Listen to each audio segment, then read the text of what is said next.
Hello everyone, my name is Ryu, and today I'm going to be doing a fan art of Alistair from Hazbin Hotel.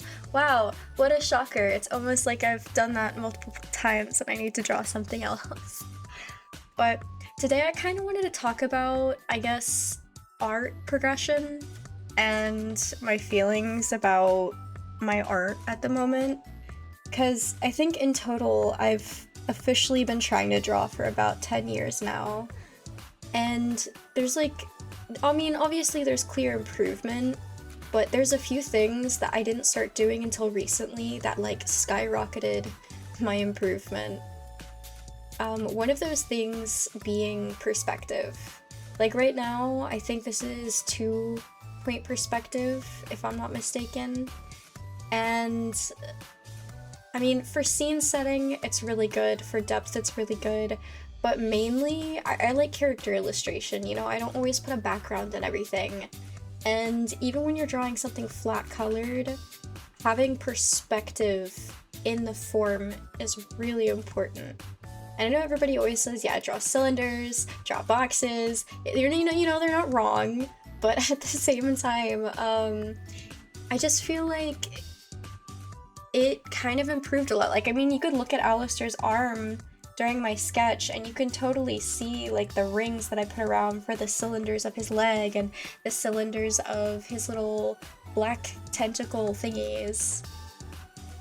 And then, even for the face, you know, there's facial planes and there's form and perspective in that too. Moving on to form though, I mean, there's the Asaro head. I'm sure everybody knows about it at this point ever since Arcane came out. But the Asaro head is really good for planes and form, and it's kind of just getting you out of the habit of thinking of the face as a 2D frame. I feel like a lot of shading can be improved, gosh, English. I feel like a lot of shading can be improved just with doing those small things. And to be fair, at some point you will have to study like legitimate anatomy.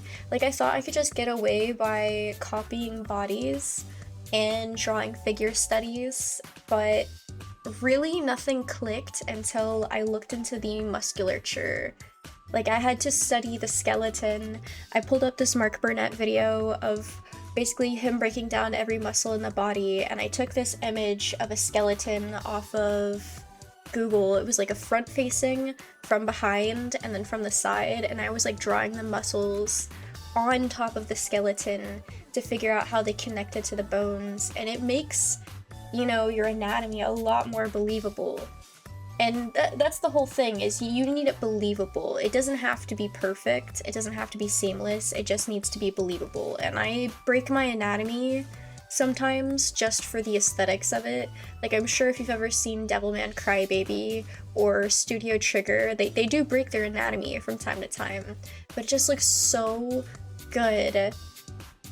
And it's close enough to where your brain kind of doesn't care about it. And I want to do more of that. Also, trying to find an art style. I spent so long trying to force an art style, even if I didn't particularly liked how something was together with something else. My best advice would be to stop trying to make an art style, just start copying artists you like. I think a great example is an art study I did recently of Yo Yoshinori from Studio Trigger. And my friend, she draws pretty often as well. She has very big heads, very big ears, decently pointy shoulders, like very prominent thin limbs, but they're usually kind of long. And I like longer legs as well. I like long, slender limbs when I draw a character. And really pointy noses. You know, in a lot of anime, you'll see the face on like the lower half portion, but I prefer like the upper 2/3 of the face. And I guess I have two different art styles because one of them is painting and one of them has line work. And when I do my line work, I like really chunky line work. I like things to look gritty and scratchy.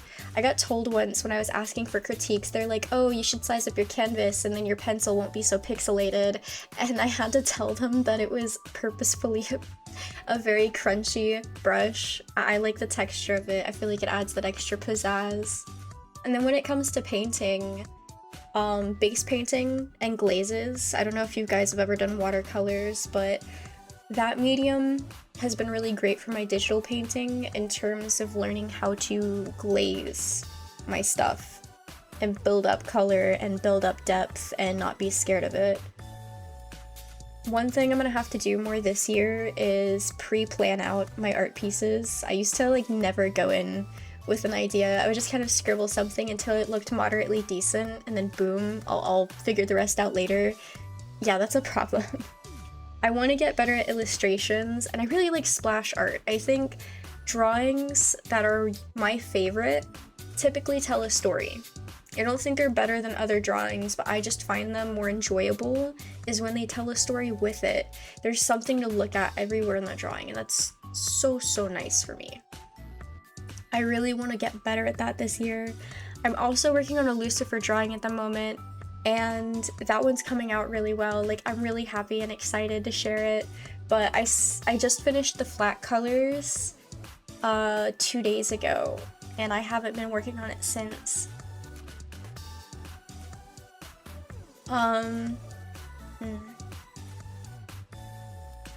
Another thing is colors. When I was first starting out, I used super saturated everything.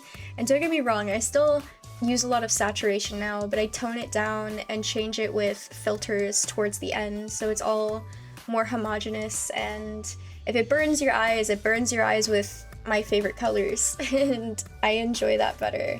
I know a lot of people say don't use multiply with purple on a lower layer because everybody does it and it's a big cheat, but honestly, I like the somber look that purple adds to a painting. So normally all of my paintings have some form of purple in them, at least a majority of them, I would say. And I guess worrying less about mistakes. I feel like I've put out more art this year than I have before digitally, because I'm giving less of a fuck about mistakes. Like I said, if things are kind of broken, that's okay. Just get the main idea across, because if you stay working on the same piece forever, it's never gonna get better, so you might as well start working on something else, you know? So with this one, I initially left the sketch sitting for about a week because I didn't like it, and then I came back to it and I said, fuck it, I'll at least finish it. Sent it to my friend for critiques, got critiques back, and yeah, I think it was like rotating the shark a little bit, pushing his fins forward, pushing one fin back and the other one forward. And like originally when I had sketched it out, they said that the shockwave was like in the building rather than floating over it, so I had to change that too. But experimenting, perspective, form, colors, practicing, doing your technical studies, studying for realism, they're all important and they're all super boring. But don't do a constant grind. Every so often, draw something for yourself or you're gonna get burnout. And when burnout hits, burnout sticks, and it'll take a while for it to go away. So just keep that in mind. But yeah, thank you for tuning into my little ramble. It has been so nice hanging out with you guys. I'm also getting requests through my Tumblr, which you guys can find linked below, but somebody was asking about when I'm doing the next redesign of the Hazbin Hotel characters and if I do Hell of a Boss. I do intend to do Hell of a Boss, I just haven't had anybody request any specific characters for Hazbin yet. I'm thinking I might do Vaggie next, because I actually really like Vaggie. I didn't like her at first, but as time goes on, she's like slowly climbing her way into my favorites. I just wish she got a little more personal development that didn't revolve around Charlie. But that's just me. You know, like even her secret about her being an angel and her past with Adam and Lute revolved around Charlie being angry and upset about it. But hopefully, you know, we'll get some personal Vaggie development. But aside from that, yeah, thank you so much for watching. Please like and subscribe and leave me a comment down below on who you want to see me redesign for Hazbin Hotel next, or who you'd want to see me start off with on Hell of a Boss.